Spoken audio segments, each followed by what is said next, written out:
Who won the debate? Was it President Trump or Vice President Harris? Let me know in the comment section below.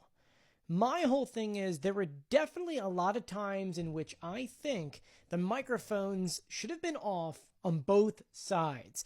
And I definitely think there were topics that should have been talked more about, such as climate change and things like that. Personally, watching this debate, we had a lot of decent questions, but we never really got answers, such as, hey, how would you do X, Y, and Z?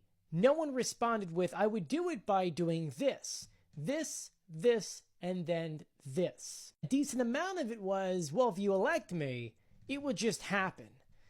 And I don't like working that way. I think both sides needed to put together a clear understanding of what exactly they would do in certain circumstances. And unfortunately, I think the only thing that's going to be talked about today will be whether or not your pets are going to be okay and if someone is going to eat them.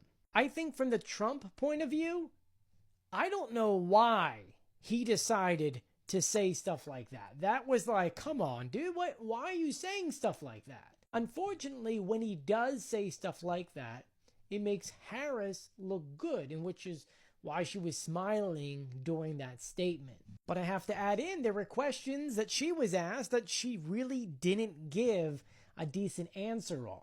One of which is that in the evacuation of Afghanistan, we lost soldiers.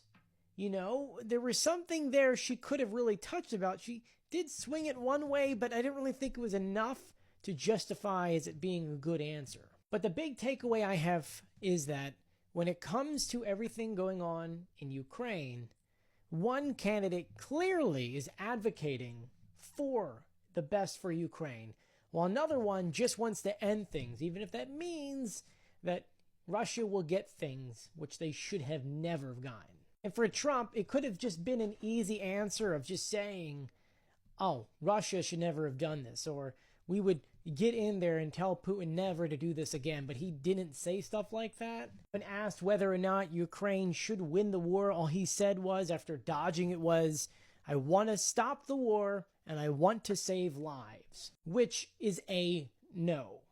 He does not want Ukraine to win.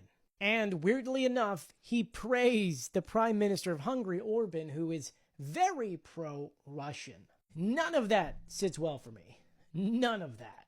And to say that Orban has your support is not a thing that you really want to be proud of right now.